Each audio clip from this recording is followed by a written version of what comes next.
the softer sound of progress. One of 36 new all-electric buses taking to the road in Cardiff.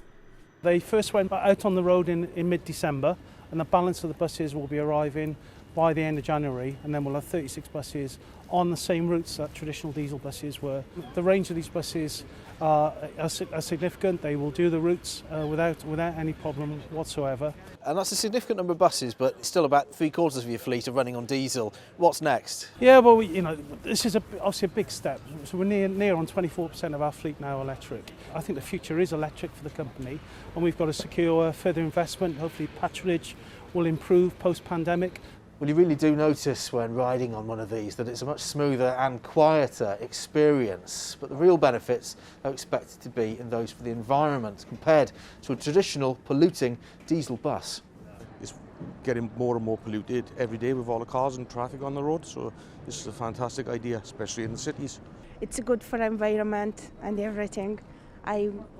Good idea.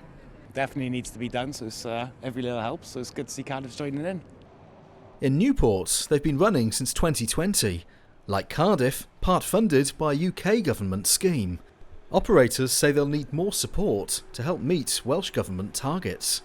If you take our 32 vehicles, only 7 of them are actually commercially funded.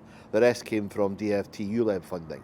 We would encourage government to put more into green bus funding, more into better bus areas, and the infrastructure required.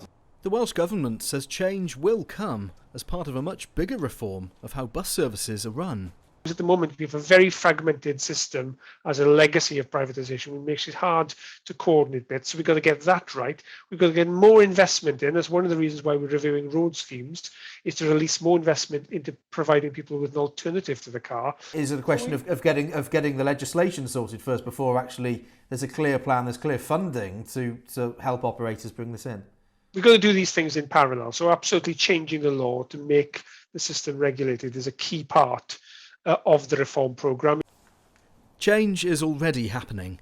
The years ahead could well see much more. Mike Griffiths, ITV News.